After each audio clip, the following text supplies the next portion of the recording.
I never saw a man meet death with finer courage. Don't let her stay in there too long.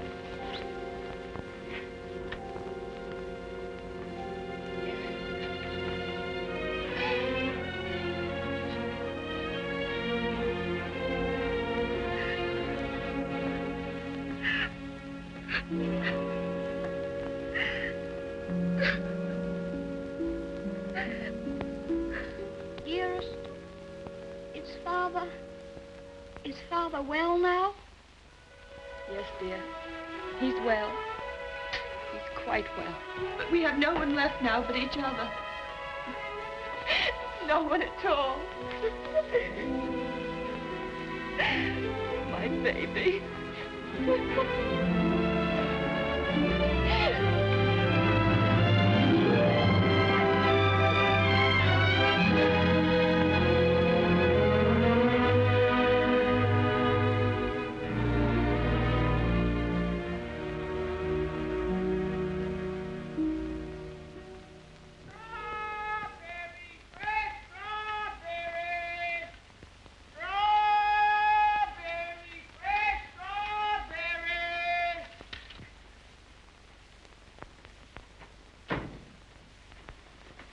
He'll be pleased, Mary, won't he? Ach, the darling.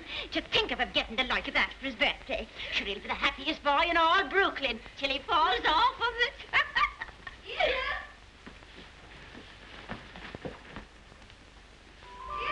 All right, Betty. Oh, dearest. Look. Mary's brother, Michael, has made it for me. And Mary's given me this book. It's The Adventures of Robin Hood and His Merry Men. Listen. Back varlets, touch maid Marian at your peril. However many you be, I defy you all. See, dearest, you're maid Marian, and I'm Robin Hood. They crowd around you. I'll never leave your side, however many there are. Oh. Now, dearest, you cry out, help me, Robin Hood. Help me, Robin Hood. Help. All it's no, I've got... Help! There. Oh. Isn't that... You like it? Oh, my... Of all the events in my life, this is the most magnificent. Do you really like it, darling? It's what you wanted? It's exactly what I wanted. Oh, I do hope it is. Only you will be careful, won't you, and not let it run away with you or anything. I suppose I'm about the safest bicycle rider in the whole of Brooklyn. Do you mind that now, huh? No? Can I ride it now, dearest? Can I go now? Oh. I can't wait 1 minute. Mr. Hobbs has to see it, and Dick. Can I go now, dearest? At once? Yes, dear, only do be careful. Oh, there we are. Quiet now. Let's go. Steady, do be careful of the street cars because you get off the sidewalk. Wait a minute. Goodbye, dear. Goodbye. Oh, be careful, love. Be careful.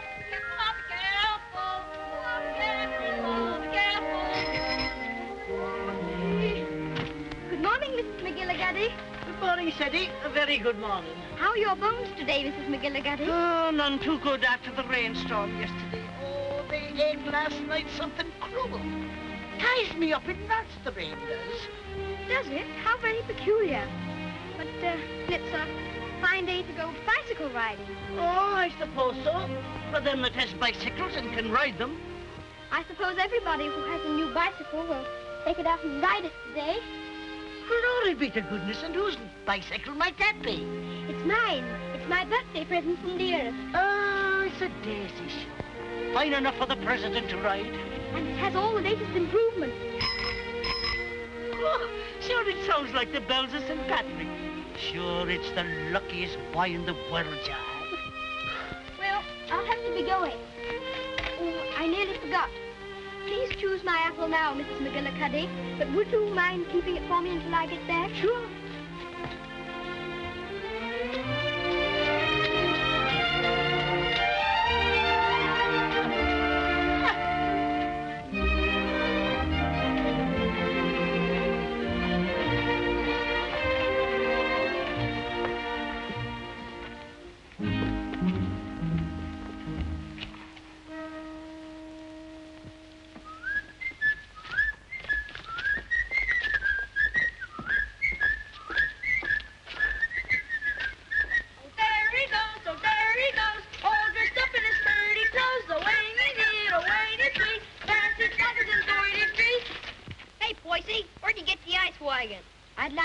drive, please. Give us a little ride, will you, Bub? I'm sorry, no. Oh, scared I'll get it dirty? No, but I'd rather ride it myself. Oh, Hey, English, when'd you get back from dear old London? I'm not English. I'm an American. Now, where'd you get that kind of gab? My father was English, if it's any of your affair. Ooh, does your mother know you're out? Don't you dare talk about my mother. Mama's pet, Mama's pet, Mama's pet.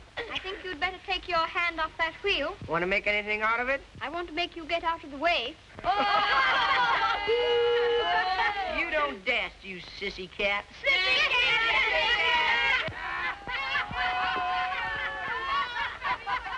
Wait a minute, Sadie. Don't let him bluff you. I'll be right there.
Why couldn't that copper leave us alone? We had him licked. Thanks terribly for coming to my rescue, Dick.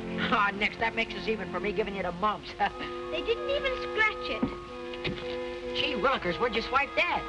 The Earth gave it to me. Isn't it magnificent? It's a lollapalooza. I want you to be the very first person to ride on it. Oh, thanks.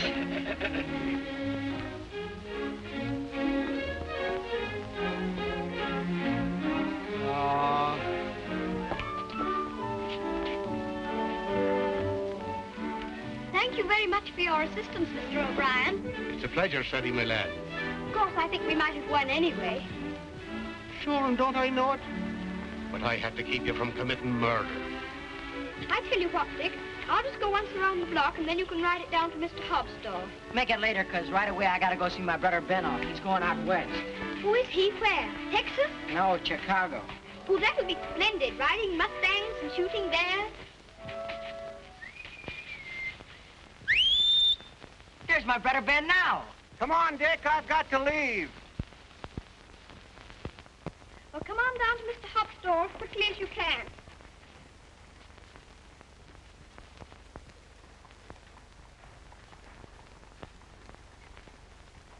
What do you say to a little birthday party? Ginger pop and cookies and some candy. That would be perfect, Mr. Hobbs. Only, Only? well, Dick's coming very soon. And I was thinking, if we could wait. I guess there'll be enough to go around. There's a lump coming, I think. Quite a big one. What are you reading, Mr. Hobbs? Ah, that's the way they go on now. British aristocracy. I've got no use for 'em. Earls and marquises going around as if they was lords of creation, wearing their coronets. Did you ever know any marquises, Mr. Hobbs? Or earls? I should say not. I'd just like to catch one of 'em inside here, that's all. I'll have no grasping tyrants sitting around on my cracker barrels. Perhaps they wouldn't be earls if they knew any better. Oh, wouldn't they, though? They just glory in it. It's in 'em. They're a bad lot. Here you are, Dick.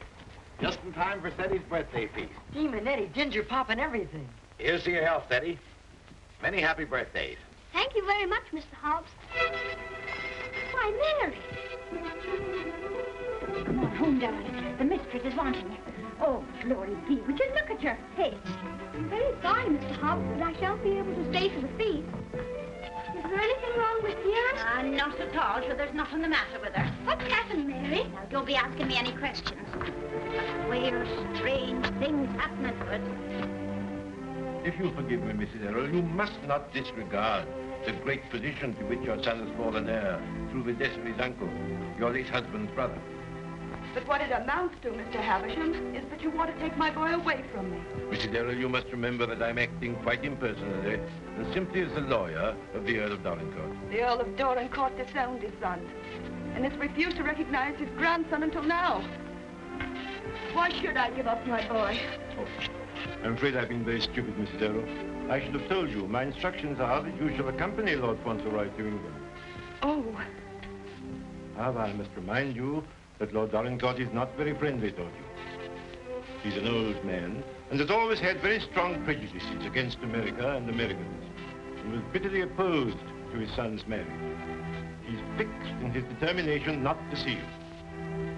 You live at the lodge, and a suitable income will be provided for you.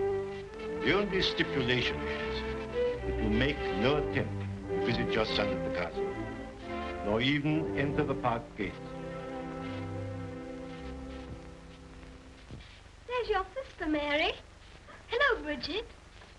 Why, what's the matter? Mrs. Michael, it's worse. We've no money and we can't pay the rent. I don't know what I'm going to do about the children. I'll let you not be bothering me now, Bridget. I've more important things to attend to. I wonder what your husband's wishes would have been in this matter. You knew my husband? Yes, I knew Captain Errol well and liked him, as everybody did. He was greatly attached to his old home. Yes, I know. He, above everyone, would have appreciated what this means to your son, the very great advantages he'll have. Yes, you're right. My husband would have wished it. Mr. Havisham, I must ask you to let me tell Teddy about this in my own way and in my own time. He must never know his grandfather dislikes me. If he did, it would make it harder for them to be friends. Very well. Your son will thank you for this when he's a man. I hope his grandfather would love Teddy. He has a very affectionate nature and has always been loved.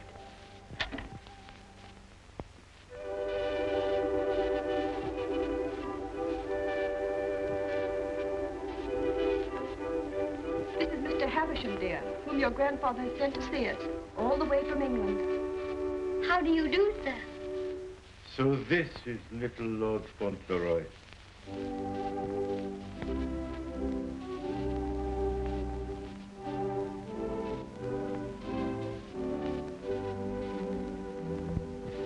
You see, dear, your grandfather has no more children now, and he's very lonely. So he wants us to go and live with him in England. And because he's an earl, and you are his heir, you will have a new name, Lord Fauntleroy. And someday you will be the Earl of Dorincourt. Oh, dearest, do I have to be an earl? None of the boys are earls. Can't I not be one? I'm afraid it can't be helped, dear. Just think, dear. Soon we'll be starting for England. Do we have to go to England, dearest? I'd much rather not. Oh, what will Mr. Hobbs say? Anything else, ma'am? How much is your table butter? 13 cents a pound, ma'am. 13. Why, the last I bought was only 12.5 cents. That must have been last month. It's 13 today. Oh, indeed. Well, never mind the butter. Heavens and earth, if prices go any higher, we'll all starve to death. Nay. Good day, ma'am. Hello, Sadie. What's the matter? Mr. Hobbs, do you remember what we were talking about yesterday morning? It seems to me we was talking about England. Yes, and earls, don't you remember? Oh, yes. We did touch 'em up a little. That's all. You said you wouldn't have them sitting around on your cracker barrels. So I did. And I meant it, too. Just let 'em try it, that's all. Mr. Hobbs, one is sitting on this barrel now.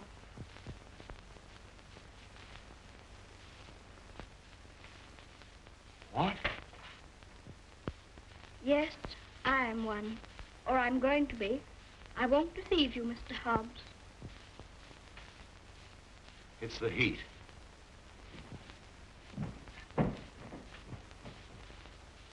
It is a hot day. How do you feel? Got any pain? Thank you, I'm all right. I'm sorry to say it's true, Mr. Hobbs.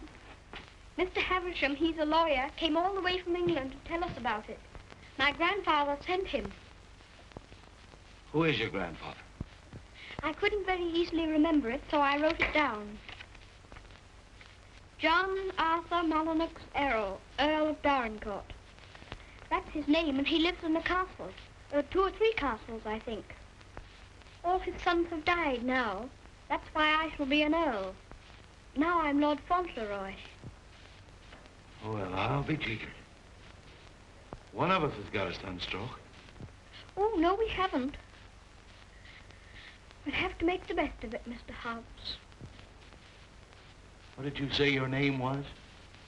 Cedric Errol, Lord Fauntleroy. Well, I am jiggered. Well, you always did talk more English than American. You think there's no getting out of it? I'm afraid not, Mr. Hobbs.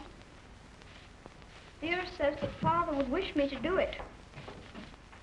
But if I have to be an earl, I can try to be a good one. I'm not going to be a tyrant, Mr. Hobbs.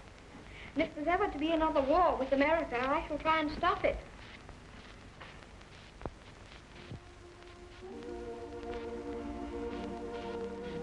England's a long way off, isn't it? It's across the Atlantic Ocean. That's the worst of it. Perhaps I shan't see you for a long time. I don't like to think about that, Mr. Hobbs. Well, the best of friends must part.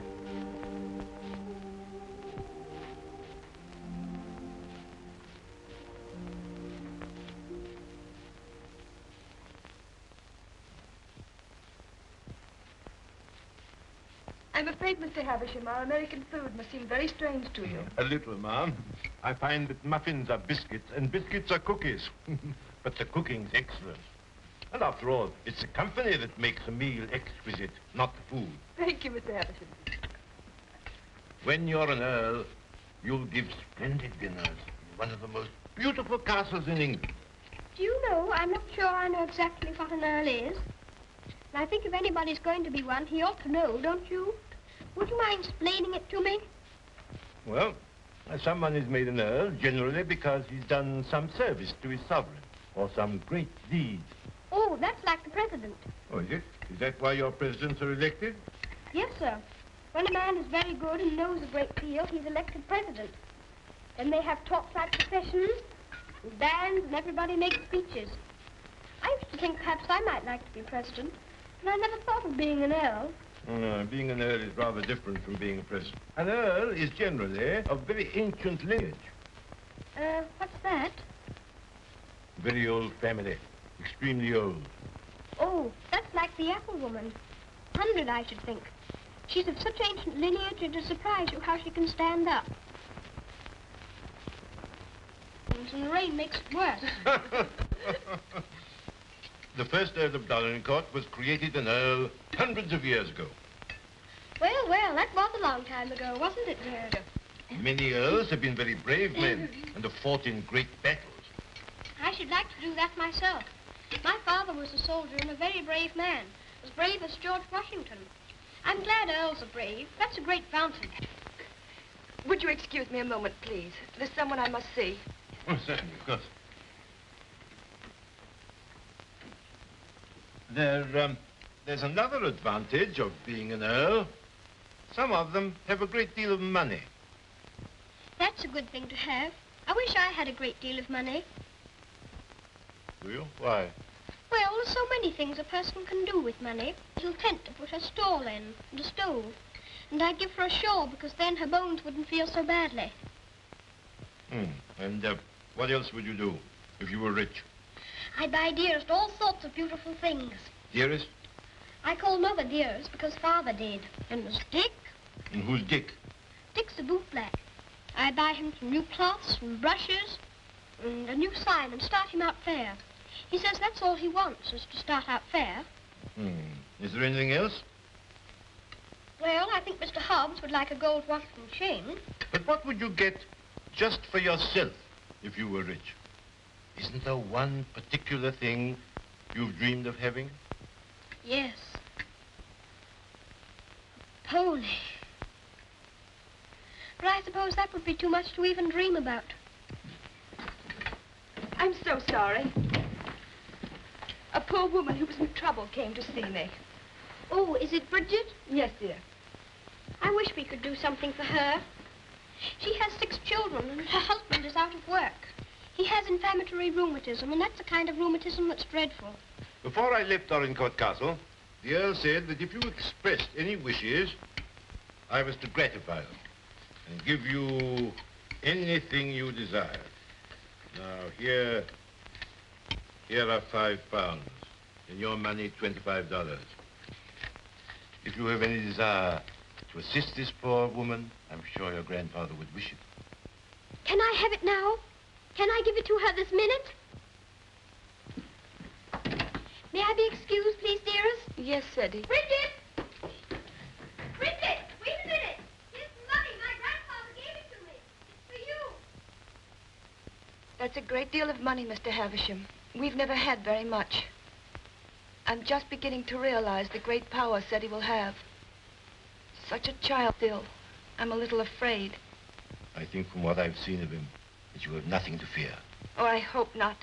He mustn't be spoiled by all these wonderful changes.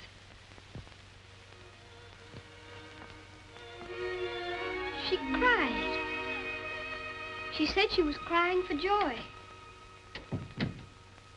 I never saw anyone cry for joy before. My grandfather must be a very good man. It's more agreeable being an earl than I thought it was going to be. In fact, I'm almost quite glad I'm going to be one.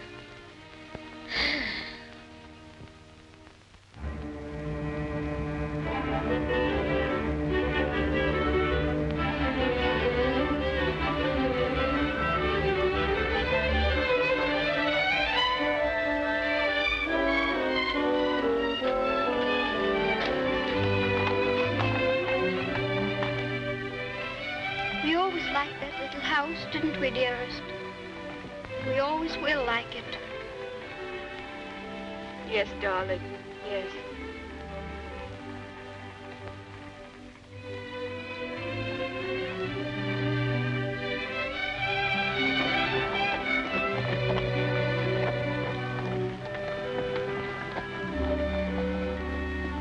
I've come to say goodbye.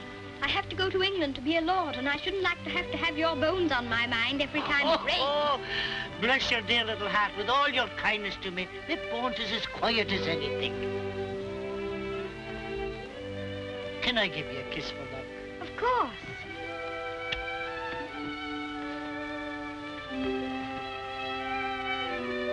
Here's an apple to eat on the boat. Thank you very much. Oh, no, darling. Why should you pay? As my late husband used to say, this one's on the house. Thank you again. Well, goodbye. Goodbye, darling.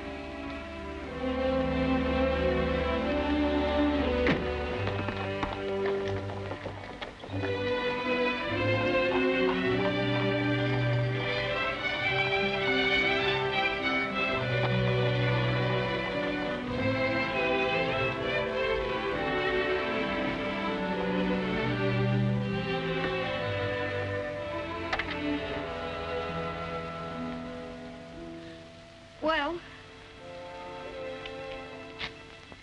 Well, well, well, well, goodbye. I hope trade'll be good. Gee, if trade gets any better, I'll be rolling around in diamonds and pearls. That would be splendid, wouldn't it? I hope you have every sort of luck and happiness. Thanks, same to you, and I hope you think about us sometime when you're way over there, as they say, on foreign soil. I'll think about you all the time, and I'll write to you, and you must write to me. Here's where you send your letter. Gee, I wish you wasn't going away.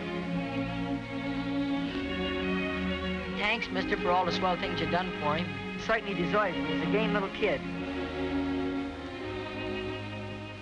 Gee, I almost forgot. Yeah, I bought this for you. It's a handkerchief. You can use it when you get among them swells. Oh, Dick, it's beautiful. It's extraordinary. I'll use it always. Thank you, Dick. Thank you very much. Well, goodbye. Well, goodbye.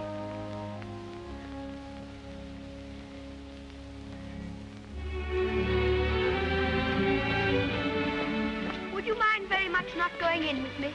I think this time I'd better be alone. Certainly, I quite understand.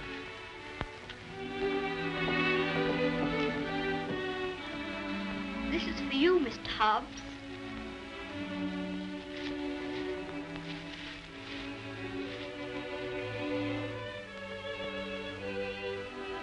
It'll look fine when you're smoking it. Why, Sadie, that's just what I wanted for a long time. This is my real present, Mr. Hobbs.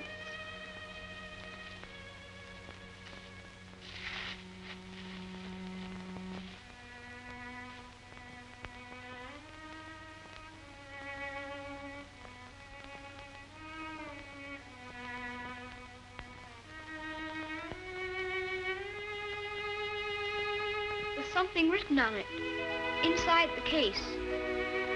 I told the man what to say. You read it.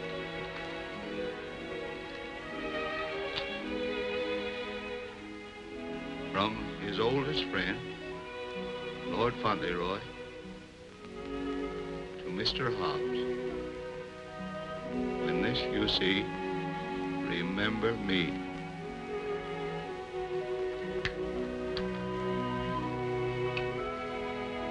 When this you see, remember me. I don't want you to forget me. Oh, I won't forget you. Don't you go and forget me when you go over there amongst those British aristocracy. I shouldn't forget you, whoever I was among. I hope you'll come to see me. Perhaps my grandfather will write and invite you. You wouldn't mind him being an earl, would you?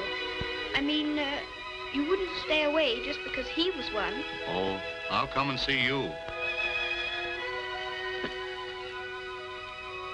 I won't be able to help myself.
Castle, dearest? No, this is Court Lodge, where you're...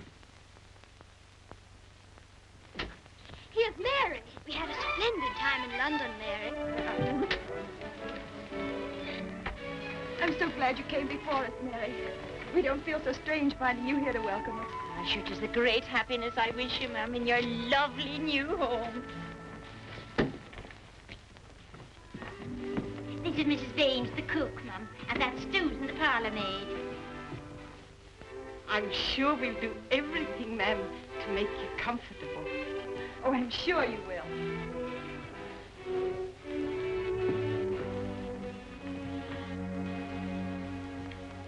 I must say goodbye. The carriage is waiting to take me to the castle.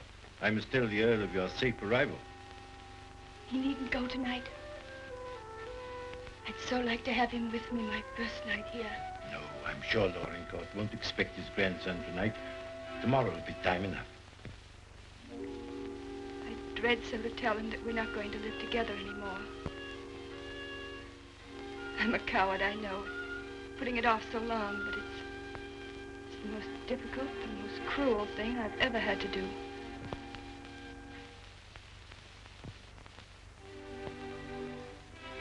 I wish you'd tell his lordship, please, that I'd rather not have the money. You mean the income he wishes to settle on? I have a little money of my own. It's quite enough to live simply on. I must accept the house, of course, because that makes it possible for me to be near Seti. I'm grateful to him for that, but... He'll be very angry. He won't understand it at all. I think he will understand. He must understand that I can't accept money from a man who hates me so much that he's separating me from my boy. I'll deliver your message.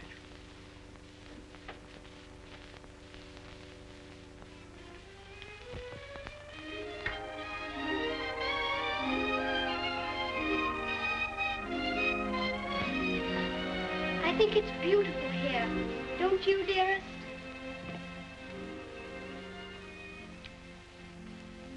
Seti, darling, there's something I must tell you. You're not going to understand it, I know. But I want you to believe me, as you always have, when I tell you it's for the best. Tomorrow, Mr. Havisham will take you to your grandfather, and you will live with him at the castle. But I shall not go with you. This pretty house will be my home, and Mary will be here to look after me. But dearest, you don't mean... You can't mean that we're not going to be together, just as we've always been. Oh, no, I can't. I couldn't. I won't. I won't. Seti, you must be brave and sensible. If there are some things you can't understand now, you'll understand them later. It's best for you to live there. There are good reasons why it is. You mean you want me to go away from you? Of course not, darling. But now you're growing older, and we must trust and help one another without asking any questions. You know, Seti, your grandfather loves you, wants you to love him. He's so kind, he wants you to be happy and to make other people happy. But dearest, I can't be happy without you. But you won't be without me all the time. I'm not far from the castle here. You'll run in and see me every day. You'll love the castle. There'll always be something new and interesting to tell me. And I'll have things to tell you. Oh, Seti, we'll have such good times together. We'll be finding things out, both of us. We'll be explorers. Yes. Like Mr. Stanley and Mr. Livingston. That'll be exciting. Every night, when it grows dark, I'll put a candle in the window to guide you through the jungle, Mr. Stanley.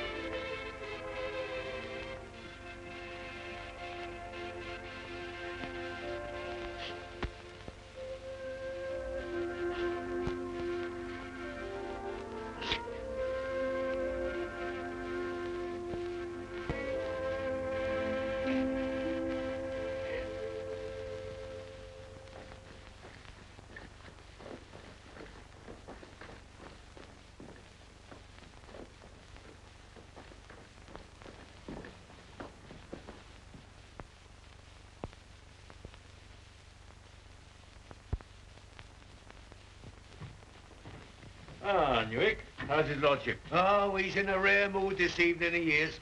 He told me to evict all the tenants if they weren't paid up. Oh, I dare say that'll be a job to your liking.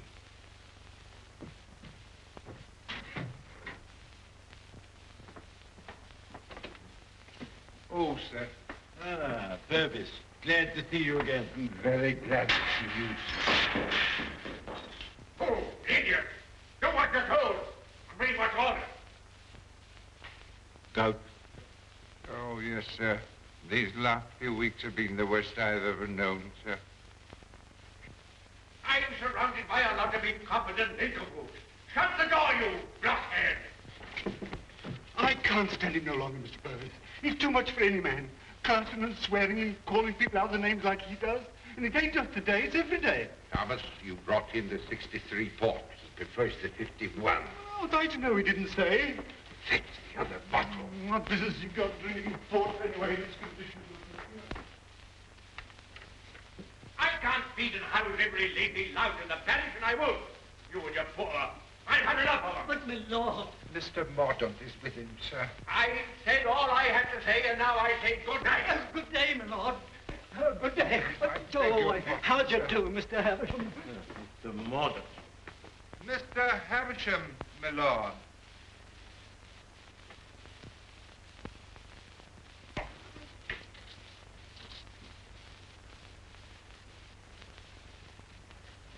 Well, Havisham, Lord? come back, have you? Put that cushion right for me, will you? I careful.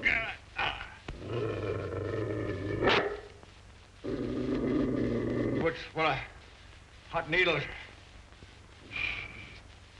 Well, what have you got to tell me? Lord Fauntleroy and his mother are at Court Lodge. They bore the voyage excellently and in good health. Ah. What else? His lordship remains with his mother. I'll bring him to the castle tomorrow. Oh, go on. Tell me everything. What sort of a lad is he? Never mind about the mother. What sort of a lad is he, I say? It's rather difficult to judge the character of a child of 9. A fool, huh? Clumsy cub. I don't know much about children, but I thought him rather a fine lad. Healthy, well grown, eh? Apparently healthy, quite well grown. Straight limbed, well enough to look at. Rather handsome, my lord, as boys go. Ah. Although I'm scarcely a judge. I dare say you'll find him a little different from most English children. Oh, no doubt of that. American children are the most impudent and worst brought up in the world. I've heard that often enough. In his case, I would hardly call it impudence. The difference is, I think, that he's lived more with older people than with children. And I should call it a mixture of maturity and childishness. Exactly. Beastly, impudent, bad manners. That's what it is. I have a message to deliver from Mrs. Errol. I want none of her messages. The less I hear of her, the better. But this is rather an important one. She prefers not to accept the income you propose to settle on her. What's that? What do you say? She says it's not necessary. That is, the relations between you are not friendly. Not friendly? I should say they were not friendly. Mercenary, sharp-voiced American. Lord, you could hardly call her mercenary. She's asked for nothing. Ah, all done for effect. She thinks she can wheedle me into seeing her. Thinks I shall admire her spirit, but I don't. She shall have the money sent to her whether she likes it or not. She won't spend it. I don't care whether she spends it. She shall have it sent to her. She shan't tell people that she's got to live as a pauper because I'm doing nothing for her. Huh?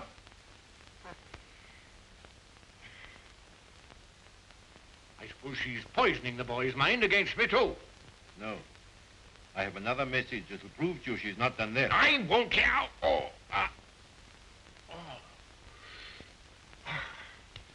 She asks you not to let Lord Fauntleroy hear anything that might lead him to understand that you're separating him from her because of your prejudice against her.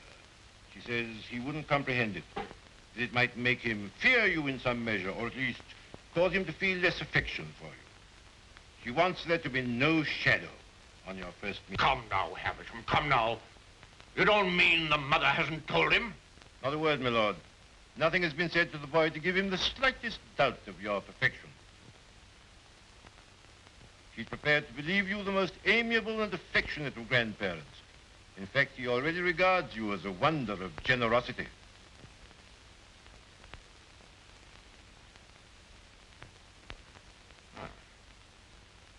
Huh? I would suggest, my lord, that Fauntleroy's impressions of you depend entirely upon yourself. I make a further suggestion, that you'll succeed better with him if you take care not to speak slightingly to him of his mother. The boy's only 9. Nevertheless, those 9 years have been spent at his mother's side. She has all his affection. So he thinks me generous, eh?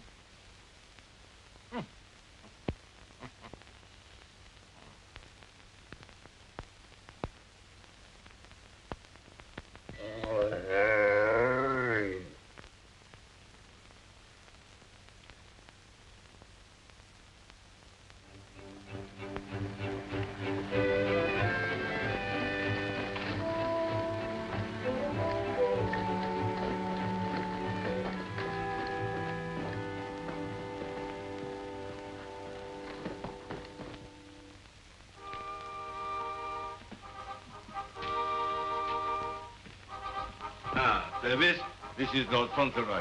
My lord. How do you do? Thank you, my lord.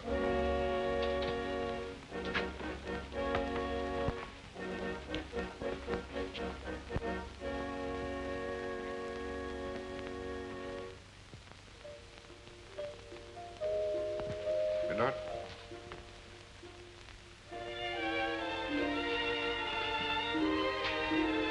This is Lord Fauntleroy, Mrs. Mellon.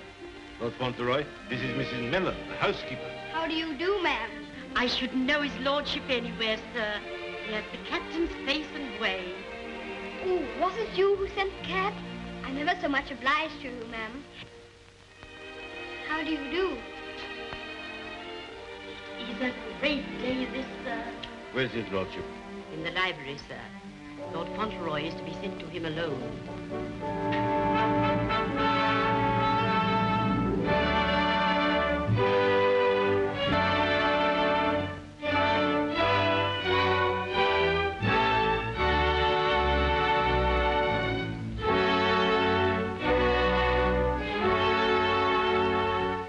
Lord Fauntleroy, my lord.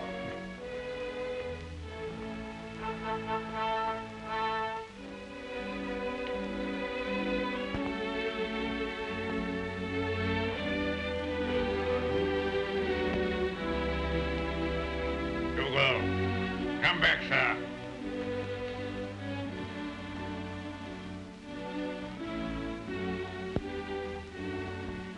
How do you do, sir?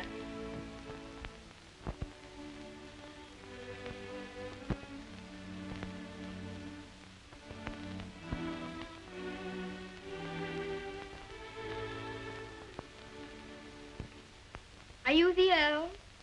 I'm your grandson that Mr. Havisham brought. I'm Lord Fauntleroy.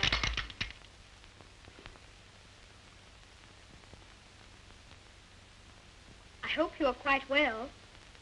I'm very glad to see you. Ah, you're glad to see me, are you? Yes, very.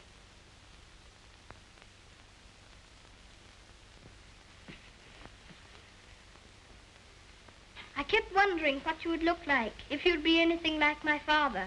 Oh, and am I? Well, I don't think you are, very. You're disappointed, I suppose. Oh, no. Of course you would enjoy the way your grandfather looked, even as kind to him as you've been. Oh, so I've been kind to you, have I? Yes. I'm ever so much obliged to you about Bridget and the apple woman and Dick. Bridget, Dick, apple woman? They were particular friends of mine. You know, they were the ones you gave me all that money for. The money you told Mr. Havisham to give me if I wanted it. Oh, the money you were to spend as you liked, eh? So you spent it all on these people, did you? Bridget, Dick, and the apple woman. Yes, and I gave Mr. Hobbs a gold watch and chain and a pipe. I put some poetry in the watch. It was, "When this you see, remember me." I'm going to miss Mr. Hobbs very much. Who is Mr. Hobbs? He was our grocer. Fancy vegetables and groceries, you know. He's my closest friend. Mr. Hobbs is a very clever man. Do you know he can recite the Declaration of Independence right through? Oh. What's the matter? I just remembered you might not like to hear about the Declaration of Independence. I forgot you were an Englishman. Huh? I forgot you were English too, didn't you? Oh, no, I'm an American. You are English. Your father was an Englishman. I was born in America. You have to be an American if you're born in America. You don't... I beg your pardon for predicting you. Mr. Hobbs says that if there's ever to be another war, that I should have to be an American. But I promised him that if there were to be another war, I should try to stop it. You would? Dinner is served, my lord. Now, be careful, man. Be careful. Careful, man, careful. Oh. Would you like me to help you? You can lean on me, you know. Once when Mr. Hobbs hurt his foot with the potato barrel falling on it, he used to lean on me. You think you could do it? I think I could. I'm very strong. I'm 9, you know. You lean on your stick on one side and on me on the other. Well, you may try. Just lean on me. I'll walk very slowly. Don't be afraid of leaning on me. I'm all right, if it isn't a very long way. You see that old fellow in red velvet? He was the 10th Earl of Dorincourt. King George I decorated him for services during the war with Spain and Austria. He was tremendously strong. Bend a bar of iron between his hands. You get your strength from him. How very interesting. Did you ever try putting your foot in hot water and mustard? Mr. Hobbs used to. Arnica is a very good thing, too, they tell me. Oh, thank you. I'll try it.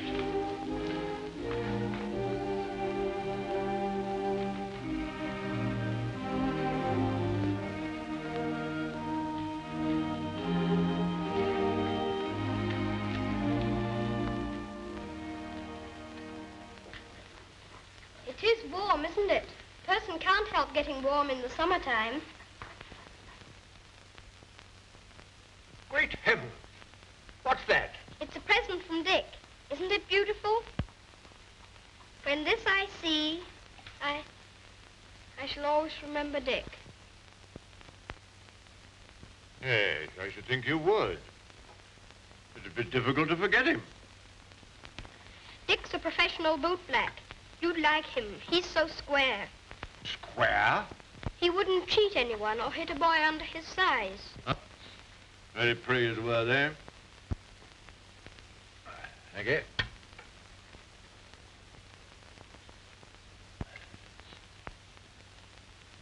What's the matter? Don't you like your soup? Oh, yes. I was just wondering. Wondering? Wondering what? You don't wear your coronet all the time, then? No. It doesn't become me. Mr. Hobbs said you wore it all the time. But after he thought it over, he said he thought you must take it off sometimes to put your hat on. Yes, I take it off occasionally.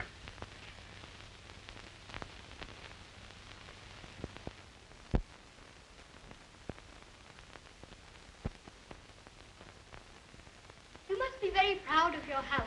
I never saw anything so beautiful. But it's a very big house for just 2 people to live in, isn't it? Oh? You think it's too large? Well, I was only thinking that if 2 people lived in it who were not very good companions, they might get a little lonely sometimes. Hanky, do you think I shall make a good companion? Yes, I think you will. I think you should be almost as interesting as Mr. Hobbs. Huh. Mr. Hobbs and I were very great friends. He was the best friend I had, except...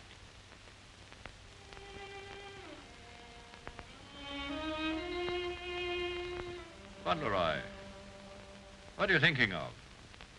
I was thinking of Dearest. Who is Dearest? She is my mother.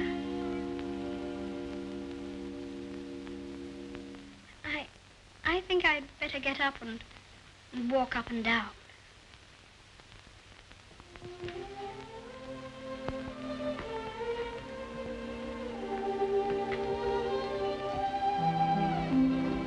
very nice dog. He's my friend. He knows how I feel. How do you feel?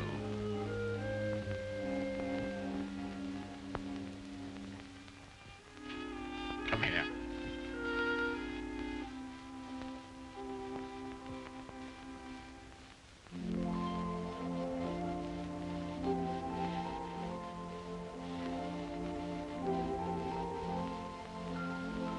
You see, I never was away from my own house before. It makes a person feel a strange feeling when he has to stay all night in another person's castle instead of his own house. But Dearest is not very far away from me. She told me to remember that. And after all, I'm 9, you know. And I can look at the picture she gave me. Look, you press the spring and it opens, and there she is.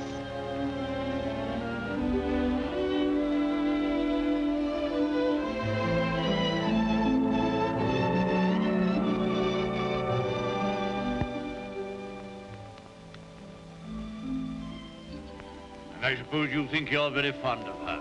Yes, I do think so, and it's true. Mr. Hobbs and the others were my friends.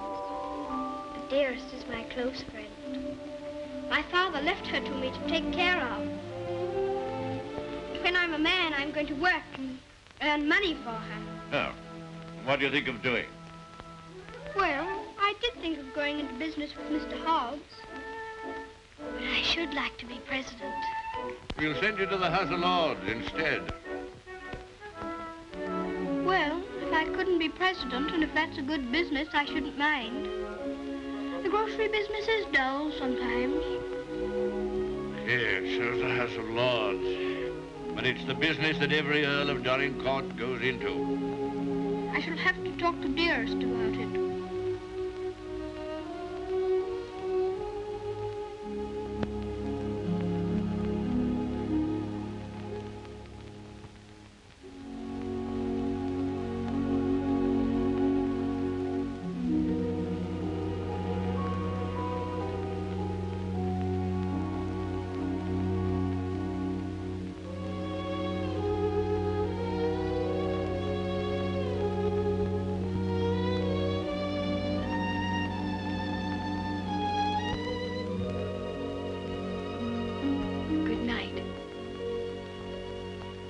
Keep you all the night.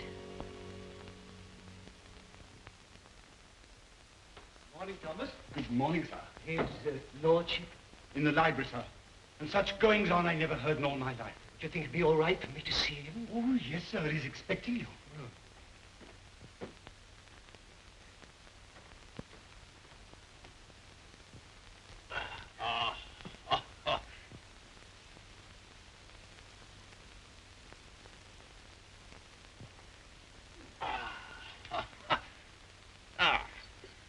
Morning, Mordaunt. Found a new employment, you see. Any good at marbles, Mordaunt? My muscles are a little stiff, my lord, but I'll see what I can do. Oh, pity about that. I'd forgotten about your age.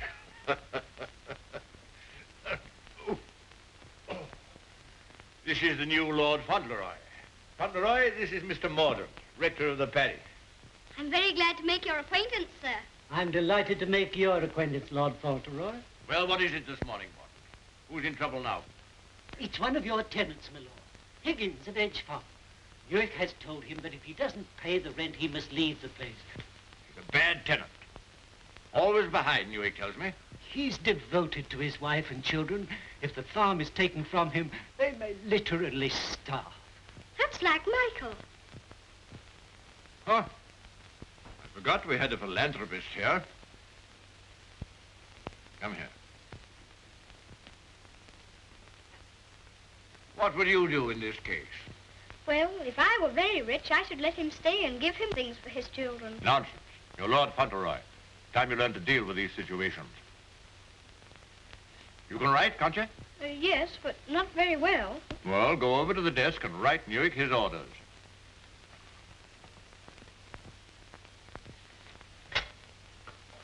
Now, what must I say? You must say, Higgins is not to be interfered with for the present.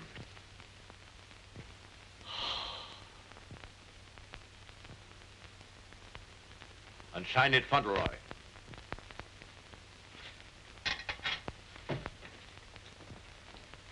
Do you think it will do?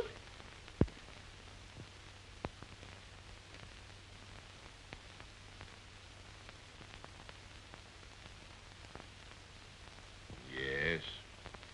Higgins will find it entirely satisfactory. Mr. Hobbs always signed his letters that way, and I thought I'd better say please. Is that exactly the right way to spell interfered? Well, it's not exactly the way it's spelled in the dictionary, but... I was afraid of that. Yes, Higgins won't complain of the spelling. I think you must be the best person in the whole world. Don't you, Mr. Mordaunt? I shall write and tell Mr. Hobbs. Oh, and what'll you tell him? I shall tell him I think you're the kindest man I ever heard of, and that you're always thinking of other people and making them happy, and that I hope when I grow up I shall be just like you. Just like me. There you are, Morden. Take that with you. I will indeed. This is good news. Thank you, my lord. Oh, don't thank me. Thank Fauntleroy. Thank you. Goodbye, sir. Goodbye.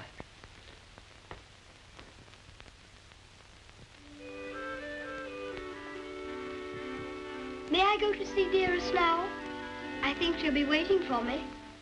There's something for you to see in the stables first. Ring the bell. In the stables? If you please, I'm very much obliged, but I think I'd better see it tomorrow. She'll be expecting me all the time. Ah, very well. We'll order the carriage. And you don't care to see what's in the stables? Oh, I do. Oh, it doesn't matter. It's only a pony. Pony? Whose pony is it? Yours? Mine. Yes. Oh, I never thought I'd have a pony. I never thought that. How glad Dearest will be. You give me everything, don't you? Wouldn't you like to see it? Of course I want to see it. I want to see it so much I can hardly wait. But I'm afraid there isn't time. You must see your mother this afternoon. You can't put it off till tomorrow? Why, she's been thinking about me all the morning, and I've been thinking about her. Oh, you have you? I'll ring the bell.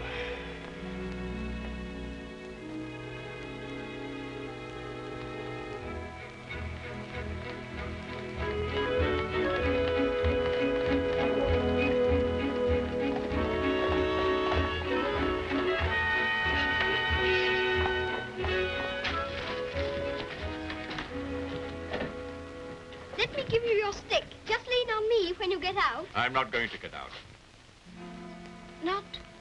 Not to see Dearest? Dearest will excuse me. Go and tell her that not even your new pony would keep you away.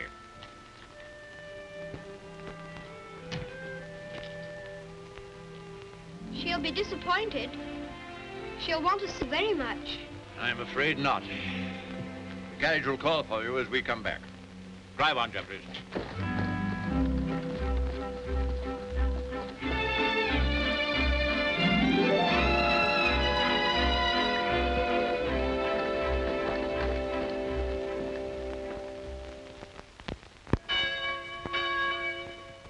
Shame, parted from his own mother. Cook at Court Lodge was telling Sarah she'd never have worked for a sweeter lady, Mrs. Errol. The letter was written by the little gentleman his own self, signed with his name too. Fauntleroy, as large as life. The little precious. Aye, that's the mother. Pretty young thing, too. Good morning, ma'am. Good morning. God bless you, ma'am. Thank you. Good morning, ma'am. Good morning. It's his lordship coming to services. That's a new notion.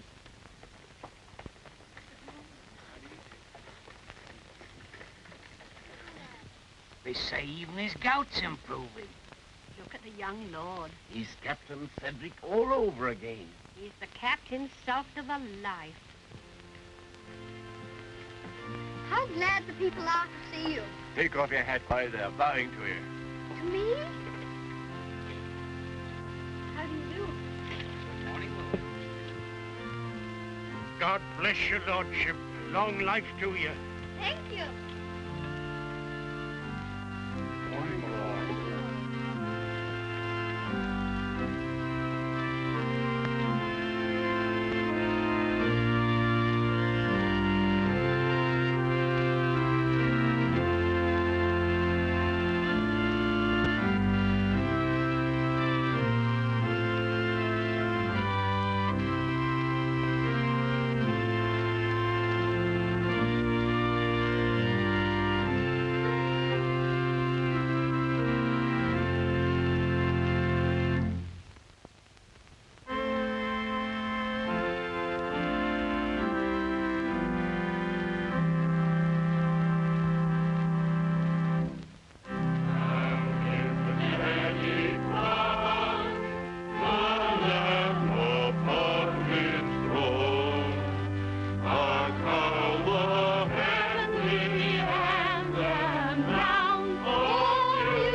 Oh, is this Mr. Higgins? Yes, I suppose he's come to have a look at his new landlord. Yes, my lord. I understand his young lordship was kind enough to speak for me, and I thought I'd like to say a word of thanks. I've got a great deal to thank your lordship for. Oh, I only wrote the letter. It was my grandfather who did it. You know how good he always is to people. Is Mrs. Higgins well now? Yes, your lordship. The missus is better since the trouble was took off her mind. My grandfather was very sorry about your children having the scarlet fever. You see, Higgins, you people have all been mistaken about me.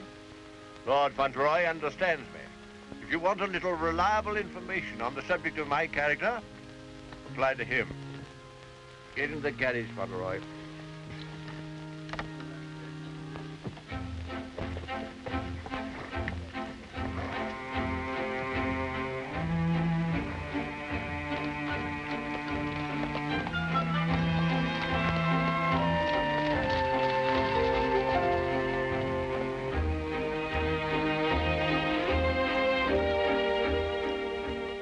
Mother very much?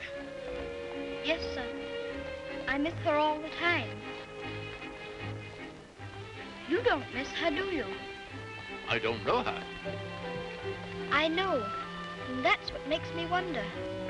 She told me not to ask any questions, and I won't, but... See her almost every day, don't you? Isn't that enough? We used to see each other all the time. And we could tell each other things without waiting. Don't you ever forget about her? No, sir, never. I shouldn't forget about you, you know. If I didn't live with you, I should think about you all the more.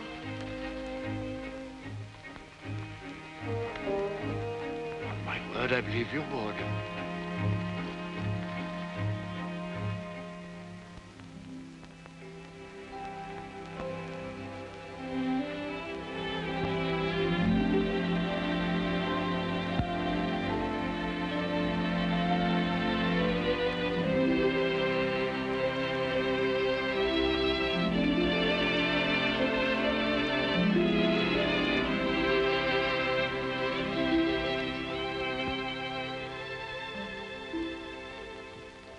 is such a good Earl, he reminds me of you. He is a universal favorite.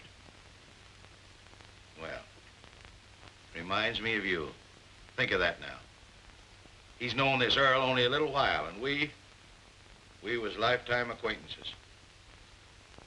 I don't know as I want him to be reminded of me by this Earl. They've been using influence on him, I bet you. You're right. They got twisty ways, those aristocrats. They'd wheedle their little finger around your heart as soon as look at you. All for their own purposes, mind. It's a pity they're making an oil out of him. Yeah. He would have been a shining light in the grocery business. A shining light. Do you know any particulars about that stuff like castles and oils? No, not much. Except they're haughty and mean. Shares a Jim Dandy letter he wrote. Almost as good as seeing him. Only it ain't, of course. Oh, he was a plum daisy of a kid. I bet you sometimes he wishes he was back here. I do. You lonely? Oh, not so bad. Where you living now? Oh, me and two other fellas, we got a room in a lodging house. The other two fellas, they get drunk and fighting, but it's cheap. Oh, that's no sort of a place for a lad like you to be living. Now, look here. I got a clean, dry loft over my stable, and there's an old bed you can have. Why don't you come here and stay? Won't cost you a cent. Gee, do you mean that, Mr. Hobbs? Well, certainly I do. Yahoo! Gee, Mr. Hobbs, talking about oils. You ain't no oil, you're a prince. Oh, sure.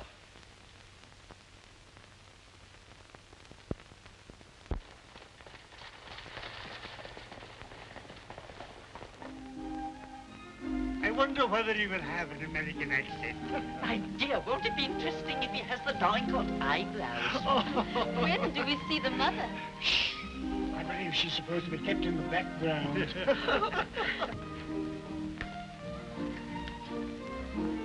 Well, Molyneux, is this the boy? Yes, Constantia, this is the boy. Fauntleroy, this is your great aunt, Lady Lorridale. How do you do, great aunt? How do you do, young man? You're like your father. I loved him more than most people in this wicked world. Oh, did you know my father? Know him, of course I do. Oh, then you must meet Dearest. She will enormously like to talk to you about him. You see, I was the only one she could talk about him to who knew him. And I was so small when he... Yes, Fauntleroy, this is your great uncle, Sir Harry Lorridale. How do you do, sir? Hear you're fond of horses. I confess to you, Constantia, that what you'll probably see for yourself. There's a risk of my becoming rather an old fool about him. Becoming? By the way, the mother, what does she think of you? I don't know. I haven't asked her. You must come over to Lorridale Park one day and see us. There's some new cocker puppies in the kennels. You shall have your pick. Oh, thank you very much indeed, Uncle. Only Dougal might be offended. You see, he's very fond of me, and I really shouldn't like to hurt his feelings. Hurt his feelings. That's a good one. Did you hear that, Connor? Hurt his feelings. This is Miss Herbert Fauntleroy. I want you to be great friends with her. How do you do? Have you met Dougal? He shakes hands beautifully. Shake hands with Miss Herbert, Dougal. He's a great friend of mine. I like making friends, don't you? Yes, I do. May I be your friend? And Dougal. Oh, yes, if you please. Okay, Lumbago, Fortescue. Better, I hope. Thanks. Much better.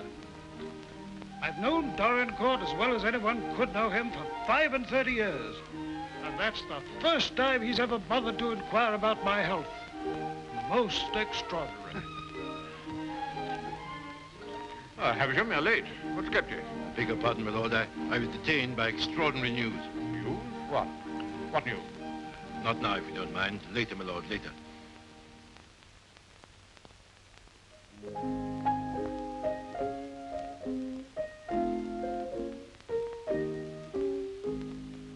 The young May moon is beaming, love.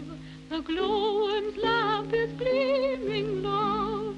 How sweet to roam through Mona's grove, while the drowsy world is dreaming, love.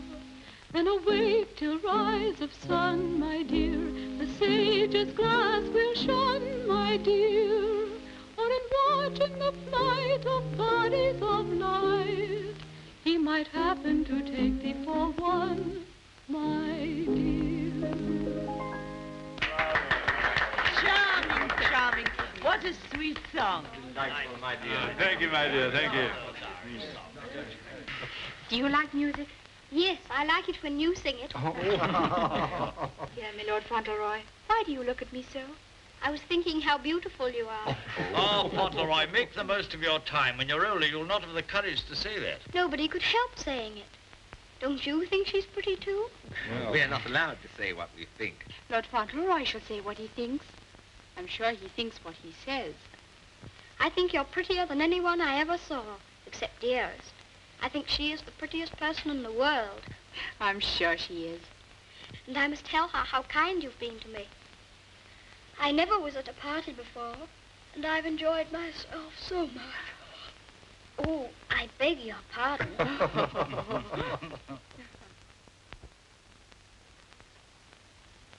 Good night, little Lord Fauntleroy. Sleep well. Thank you very much.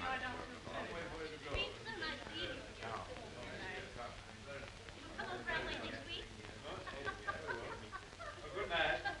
So glad you came.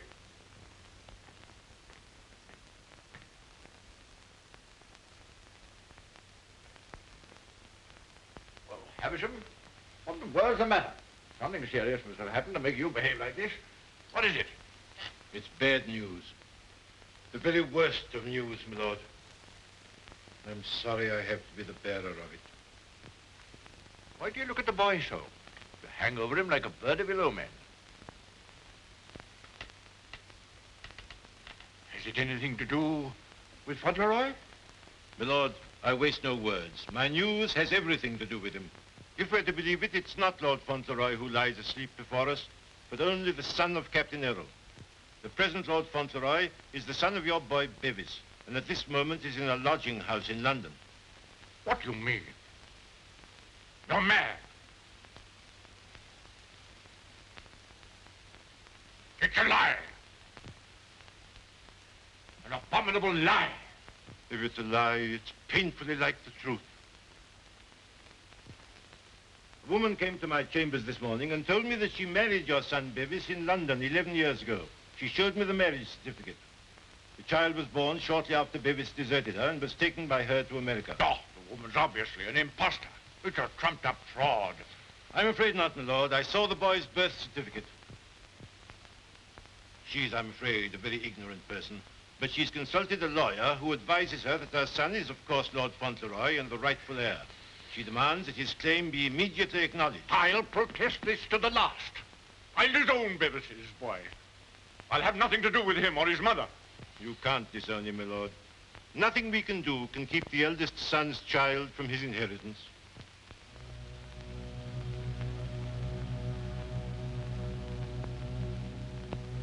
The woman you say is an ignorant, vulgar person, eh? She can hardly spell her own name. She's obviously uneducated and openly mercenary. And I objected to his mother. I suppose it's retribution. If anyone had ever told me I could be fond of a child, I wouldn't have believed them. I always detested children. I owe them more than most. But I'm fond of him. Oddly enough, he's fond of me. You know, Havisham, I'm not popular. I never was. But he's fond of me. Never was afraid of me. Always trusted me. Yes, Havisham. He'd have filled my place better than I filled it. He'd have been an honor to the name. You rang, my lord? Take Lord Fauntleroy to his room.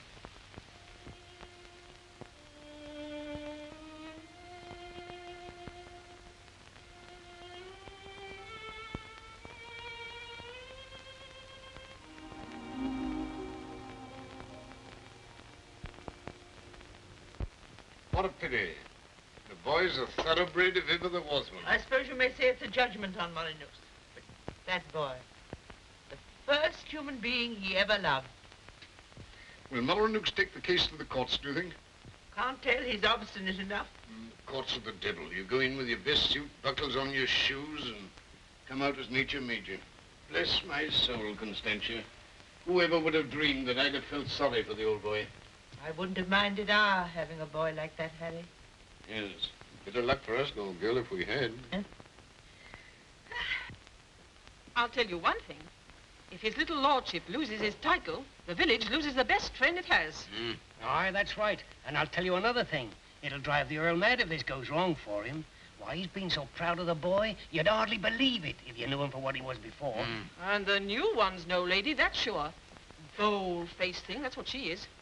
The dark-eyed, brazen-faced wench. Yes, the Earl come in now with Mr. Avisham.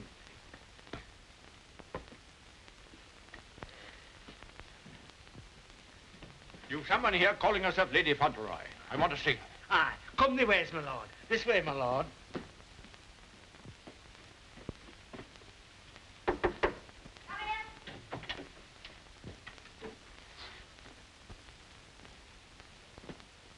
Earl of Dorincourt.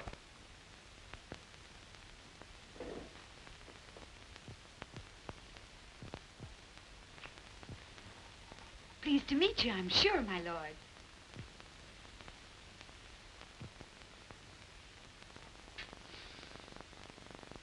Bevis?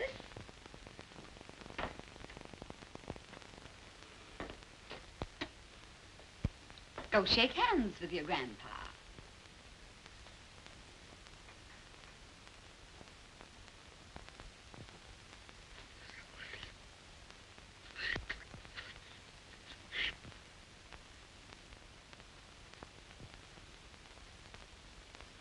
So that's the way you're going to treat your grandson, is it? Ah, you needn't try to look so fierce about it. He's your grandson, all right.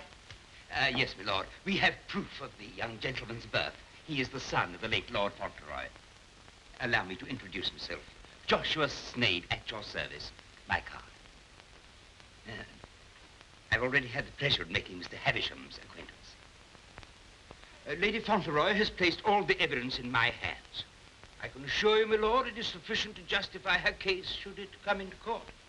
But may I suggest that we come to an arrangement and settle this matter amicably on a friendly basis? Friendly? Ha! Look at him staring at me as though I was dirt. Me, his own daughter-in-law. Oh, your son Bevis married me, all right. And a fine rotter he was.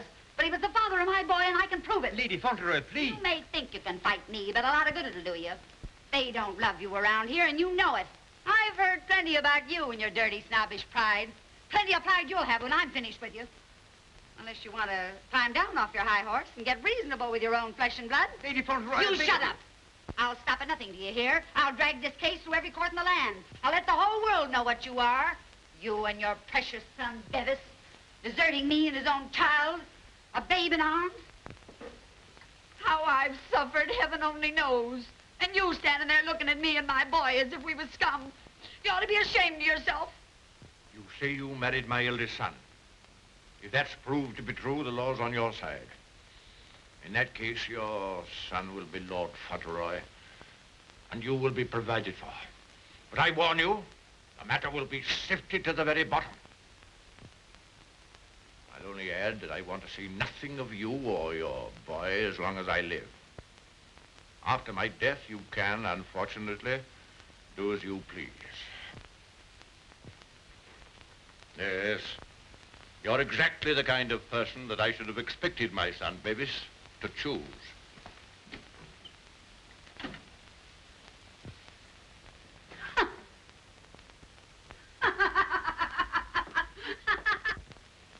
I'm afraid, Dorincourt, there can be no two opinions. At least that's how I see it. You agree, Semple? Yes, I'm afraid we can see it no other way. But it's monstrous. That woman, that boy, are utterly unfit. Alas, the law can take no cognizance of such things. I sympathize, Dorincourt, more than I can say. Sympathize? What's the use of that? If we take it to the courts, you think there can be only one result? I'm afraid so. The birth certificate, everything we have, point the same way. If you take it to court, you'll have the expense and the notoriety, and only, I fear, one possible result. Perhaps the boy won't turn out so badly as you fear. Perhaps you can do something with him. That boy? That oaf?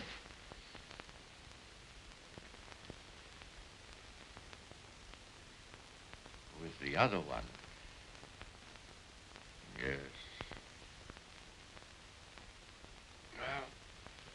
Well, I have no other course but to accept your judgment. Come, Havisham. Thank you, Lord. And you, Mr. Semple.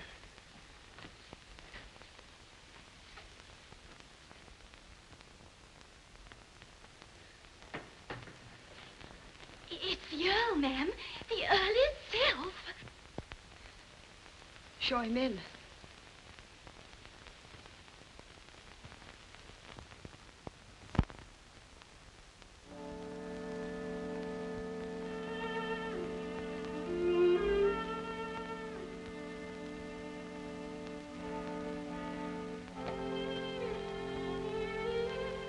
Mrs. Errol, I believe.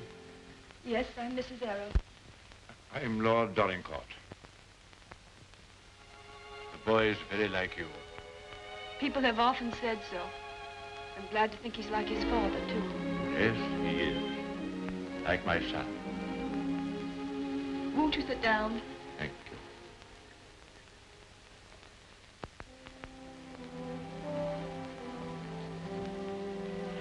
I've come to tell you that I've had the very best, the highest legal opinion.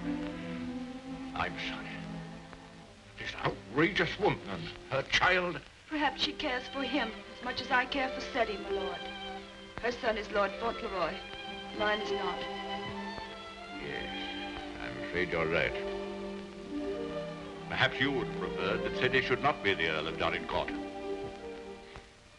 It's a very magnificent thing to be the Earl of Dorincourt, my lord. I know that. But all I care about is that Seddy should be what his father was. Brave, just, and kind, always. A striking contrast to what his grandfather is, eh? I haven't had the pleasure of knowing his grandfather. I know my little boy believes. I know that Seddy loves you. Would he have loved me if you told him why I didn't receive you at the castle? No. Honestly, I think not. That's why I didn't wish him to know. Well, there are very few women who wouldn't have told him. Yes. Seddy is fond of me. And I'm fond of him. I can't say that I was ever fond of anyone before. But he pleased me from the first.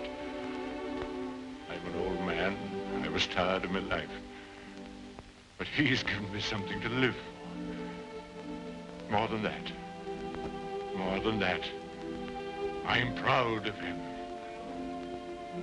I was satisfied to think that one day he'd be taking my place as head of the family.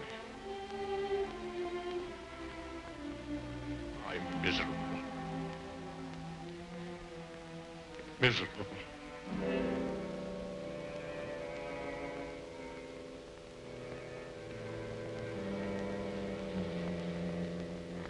Much troubled, you must be tired. And you need all your strength. Thank you.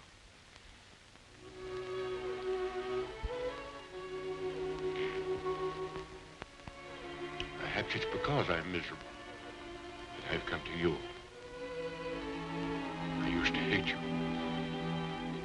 I've been jealous of you. This wretched, disgraceful business has changed all that. After seeing this repulsive woman who... Well, I felt it'd be a relief to come to you. I'm an obstinate old fool, I suppose. I know I've treated you badly. But I've come to you because the boy cares for you. And because I care for him.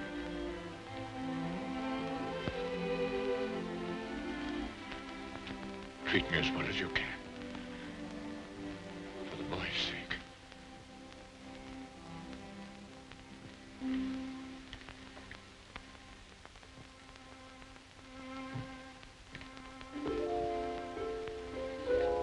Whatever happens, he shall be provided for. Sadie shall be taken care of now and in the future. Always. Thank you. You like the house? Oh, very much. It's a cheerful room. May I come back again and talk this matter over? As often as you wish.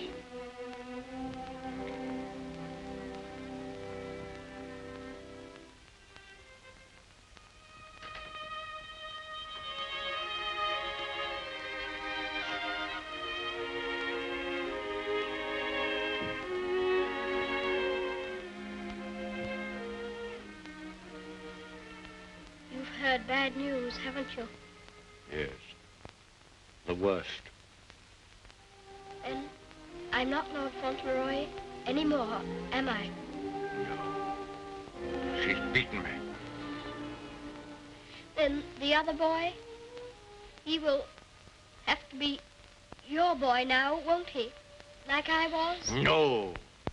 He'll have to live in the castle if he's Lord Fauntleroy, won't he? Common little brat shall never enter this place in my lifetime. I'll take care of that. Then I can still be your boy, even if I'm not going to be the Earl, just like I was before. My boy.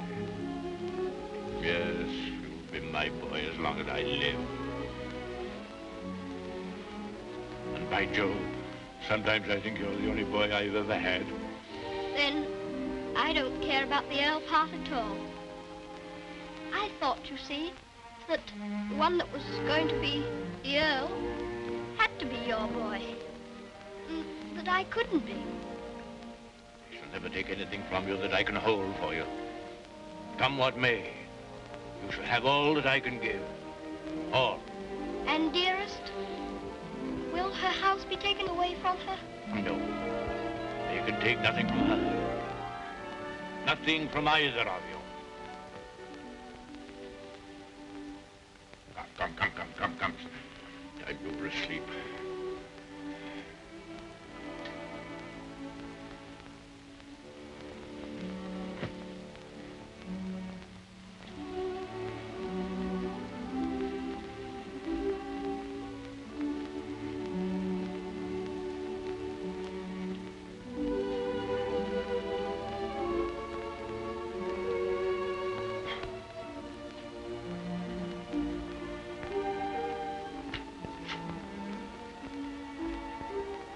Good night, Grandfather. Good night, my boy.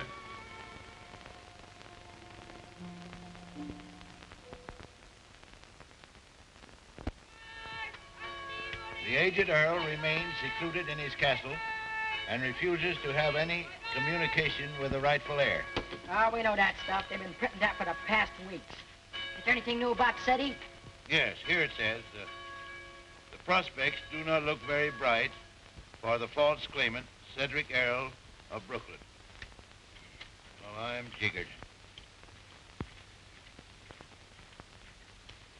At last, they've succeeded in robbing him out of being an earl. I thought you was against oils. So I am. Ain't it just like him? Cheating the poor kid out of his rightful estates?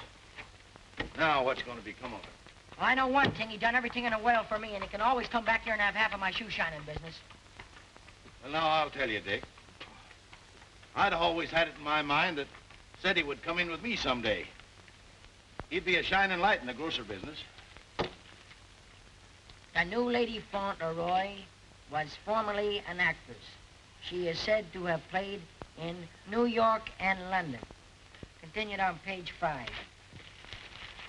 Here's a picture of her.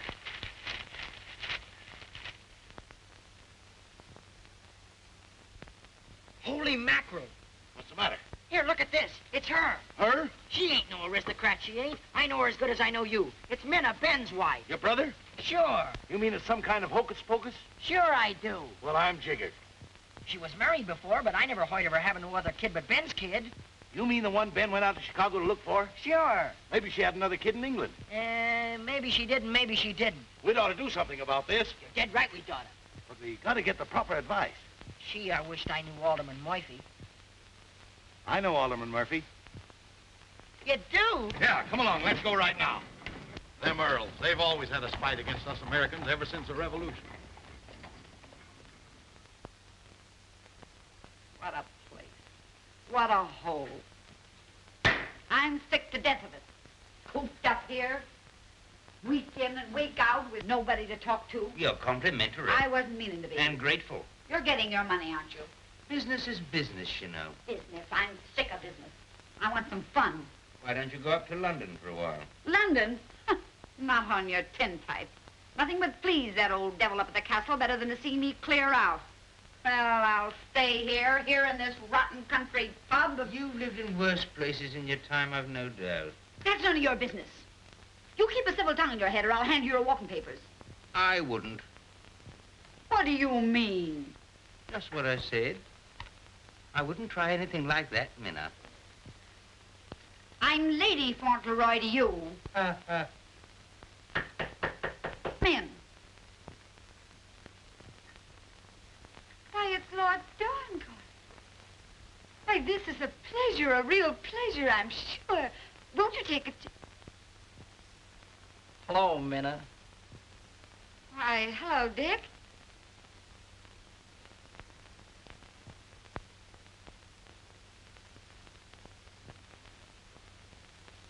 Why, Ben. What are you doing here? Where have you been all this time? You know her? Funny if he didn't, seeing as how he was my second husband. Where's the child? What child? You know what child, our boy Tom. Oh, Ben. But you know, you must have heard. Someone must have told you. Told me what? It was pneumonia. Only 3 days and he was gone. It broke my heart. I meant to write you, but I didn't know where you were. If that's true, who is this boy you've got with you? That's none of your business, Ben Tipton. Can I see him? No, you can't. Tell us, please, why Mr. Tipton should not see your boy. Oh, hello, Uncle Dick. Well, I'll be jiggered. You shut up. You're a dirty pair, you are. Coming all this way to spy on me, trying to do me hurt. I'll have the law on you for the way you're hounding me. You... Silence! Come here, Tom.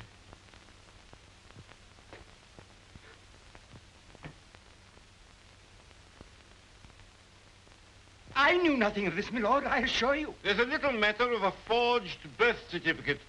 But I swear to you... Oh, never mind, Havisham. I've had enough of this. Too much. The sooner the pair of you are out of this country, the better. Come on, Havisham. You'll be sorry for this, you will. It's prosecution, that's what it is. It's robbery.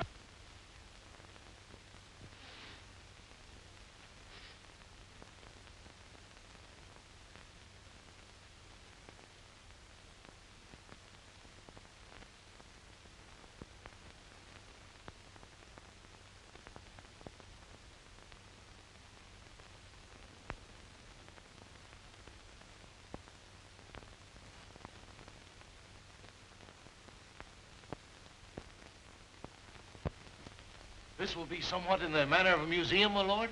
Well, not exactly a museum, Mr. Hobbs. They're portraits of my ancestors. Your ancestors? All of them? I'll be jiggered. Your great uncle, he must have had a family. Did he raise them all? I mean that they were earlier distinguished members of the family.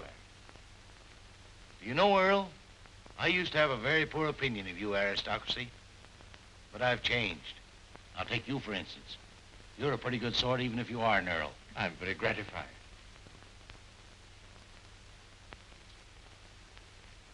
A bit gay, wasn't he? Yes, that's why I have the gout, Mr. Hobbs. Oh.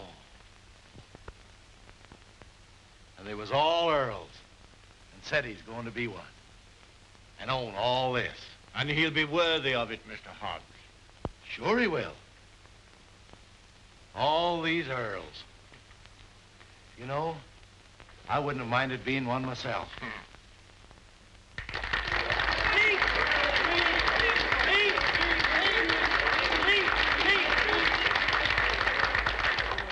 you very much.